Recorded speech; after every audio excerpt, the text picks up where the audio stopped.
specific time window in which you can deal damage, when you can utilize the entropy. You misplay once, you hit the Guardian Bulwark, and your front line might be the ones getting demolished. Anana to PL and the Paquito and the XP.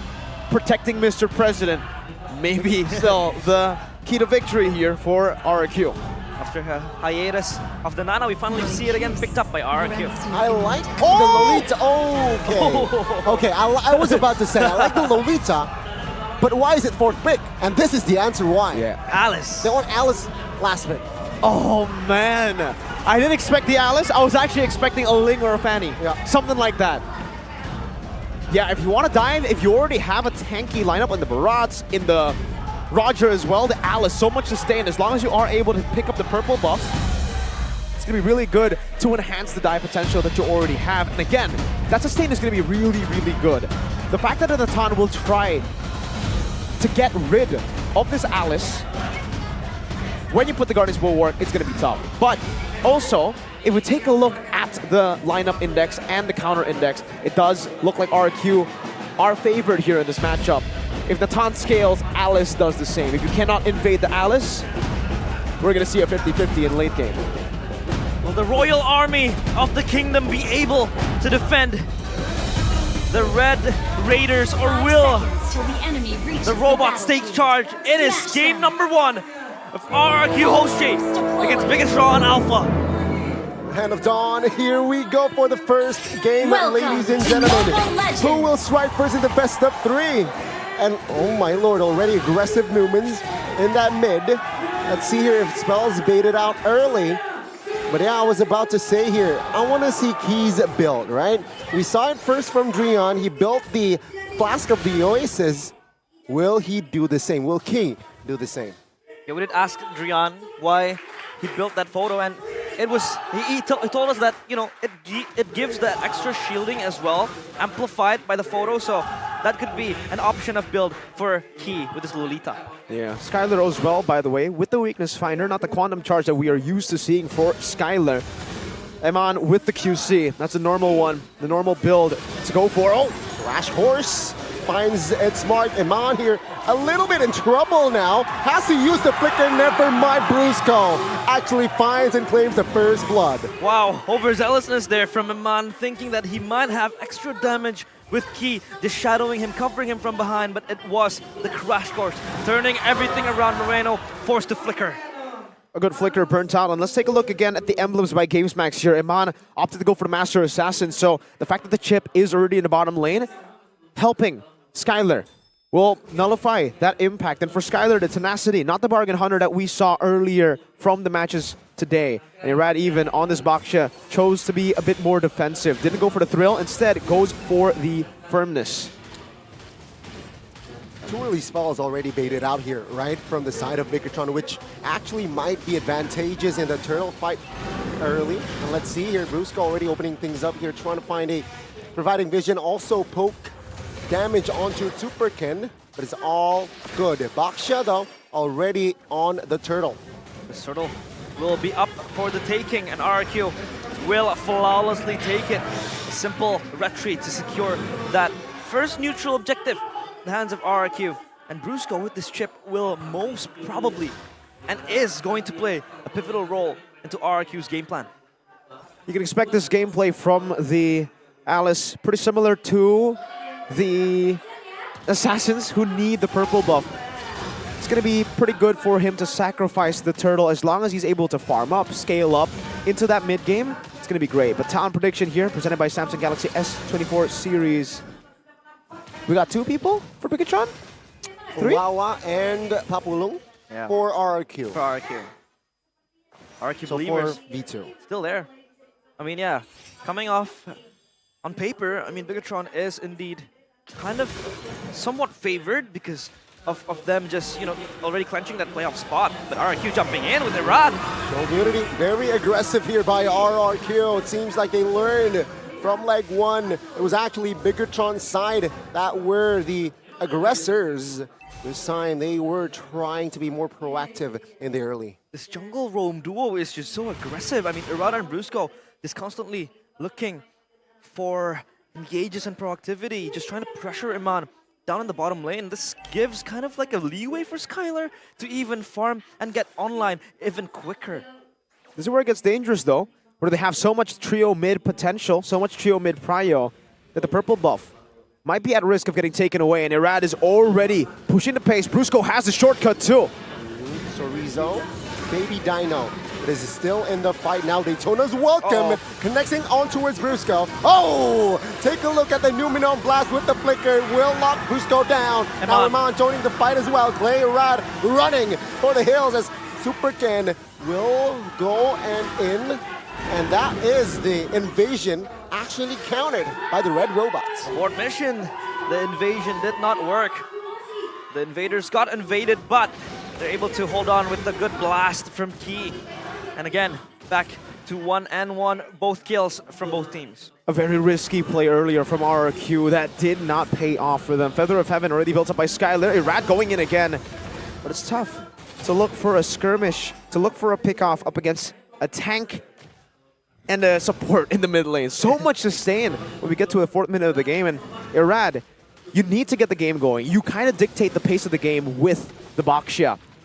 But with Super Ken having a level lead now, just as the second turtle spawns in, Irad needs to go for a fight. Uh-oh, stunned up. Oh, take a look at Super Ken. He jumps in. Clay now will be a juicy target passive triggered, and Clay will not be able to escape as Super Ken will lock him down. Now Brusco can be the next on the chopping block. Oh, take a look at Dawn. He is not done yet. The pull, the passive, but Super Ken is there as well as Moreno. He claims the double. Irad, no mana, and he will back off. Beautiful counter initiation from BIGETRON. It was Irad on the trigger. Skylar might look for more with the entropy. Oh my god, BIGETRON now moving again. Irad will be deleted in the map. Now BIGETRON needs to be careful as the turtle, though, will be taken by BIGETRON here, no problem.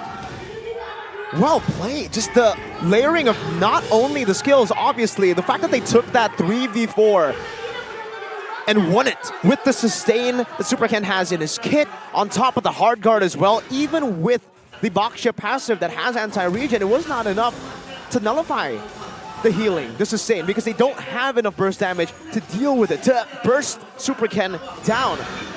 And then the timing.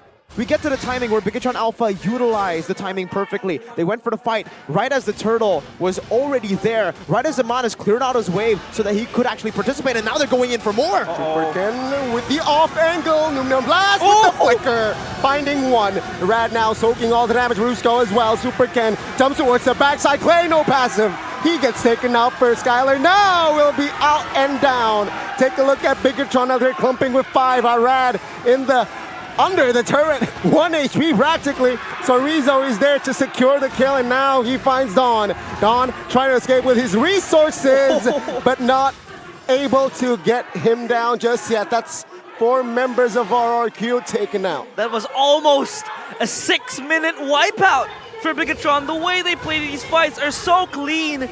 This is just going to enable them to snowball even more. And mind you, that the only one dealing massive damage in this composition is Iman. They're backing on Iman to be protected and then engaging in dealing the damage. Wow. Amazing. The executor in Iman, even earlier, I expected Iman to just go on a rampage under that turret, but it wasn't even necessary. Super Ken just wiped house clean. The audience prediction for this match, presented by Samsung Galaxy S24 series, 84 to 16%. But in this game, BIGETRON are scaling, and they have taken that mid-game away from RRQ, the mid-game that you would expect from a Baxia, from a Chip as well. Seems like they've nullified both these picks with their composition. Oh, man, I got flashbacks of Super Ken last season. He was just on fire with this Alice pick as well. Back to the nature of how BIGETRON Alpha have been able to utilize this lead, have been able to utilize the skirmishing prowess. The chaos in their composition is always balanced by the discipline objective takes. When Super Ken dives in, gets 2, and the rest of the team continues the chase, Super Ken maneuvers back to mid lane, gets a turret, gets some farm. When you have members around looking for space, the space isn't just thrown out. The space isn't just ignored, it's utilized by the rest of the BIGETRON members so well, and they get a free Lord off of this massive gold lead that they've created for themselves. This is going to just hurt even more for RRQ. I mean, BIGETRON layering these fights so beautifully, and man, getting jumped on, and they're collapsing on Brusco. He will be the recipient of that Daytona as well. Come take a look at him on here. Now Shield Unity on towards him, but take a look at Passive. Nana. Clay needs to get out with the flicker. He does so, but Iman actually gets solo killed by Arad. No cover whatsoever. And Arad finally finds a play. BIGETRON got distracted there. They left Iman in the back, not without appeal. I mean, they were chasing down Brusco, but Iman was the victim to fall. That's a trade that RRQ have gotten. Now Iman actually, whoa, early great Dragon Spear. Another possible fight key, putting that Guardian's Bulwark down. It's actually third item great Dragon Spear for Iman. So it's a Wind Talker to the Endless, and now Key getting chunked just a bit. Yeah, a bit of a disconnect there from BIGETRON Alpha. They wanted to go for a fight, but they completely forgot that Iman was all alone, very low as well. Seems that BIGETRON Alpha will still be able to utilize these waves though, despite that little hiccup.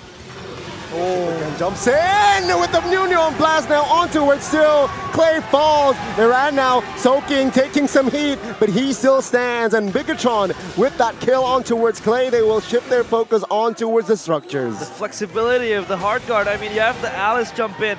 You also have that Lycan Pounce to facilitate, you know, just like amping up the damage. And they're already knocking onto the turret of RRQ. This could be troublesome for them. Good pull. Amazing coordination there. Amazing tag team by BIGETRON. And right now, who's really able to melt Super Ken down? Even without the hard guard, he's already a complete menace. Skylar has the Divine Glaive, but it's the 10th minute of the game, and usually you would expect the Holy Crystal at this point. BIGETRON Alpha are so tanky. Super Ken already has the Oracle, already building towards more magical defense. But even then, it's all just to delay that continuous burst damage that Anatan can provide towards BIGETRON Alpha. As long as Super Ken has the hard guard on him, that dive is going to be free all day long. It doesn't matter how many Dominance Ices are built, how many NODs. RRQ, their only way to winning this game is Skylar gets to full items quick. Doesn't look like BIGETRON want to give them that way though, because while Skylar has his third item, Iman's building already to almost completing his fourth. But how quick is quick, right? Because we've seen multiple cases where the Natan is online, but the whole team of BIGETRON is just fully stacked on magic defense. So this is going to be very hard for Skylar to approach the fights, but and engaging upon towards Sorito. Super Ken is there to cover Sorito. Now Rad pops the Poissons early, gets stunned with the Blood. Oh, now King finds, locks him down. Don will be down and out, and Brusco will not be able to cover for his teammates. Two members taken out. Amon. Holy moly, BIGETRON. They might get greedy here, but they will get an extra base turret top lane. They're dancing on RRQ's backyard in their own base. They even skipped the tier 2 turret before taking it down. And BIGETRON, what a dominating performance. 11.1k gold up against RRQ. They don't even care about the Lord. It looks like, okay, now Super Ken solos it. Wow. A Lord take by Super Ken, in which his teammates will be corralled upon. Now RRQ, I don't know what they're banking on. I don't know the win conditions, if it will be met again. Skylar, the main hope. But how do you shred through the members of BIGETRON when they're this tanky, when they have so much magic defense? It is a tough task for the Natan to cut through. The thing is, even if he gets enough items, there's still a bulwark. There's still risk that you will hurt your own team with your own damage. The brilliance of this composition, masterfully done by Keskute and Raiseboy. We got a game fact by GoPay. Of course, this marks Alice's debut in MPL ID Season 13 after last being used by Super Ken in MPL ID Season 12. And here they go to the crystal. Rad, very low. Amon wants to scratch him down. Don, though, will be out first, and the main base will be taken out. 13 minutes. It's all it took. And this is why BIGETRON has secured the playoff spots. Securing a playoff spot does not mean slacking down, and BIGETRON, the red robots keep the engine running. ramming down to the kingdom as they strike first in game number 1.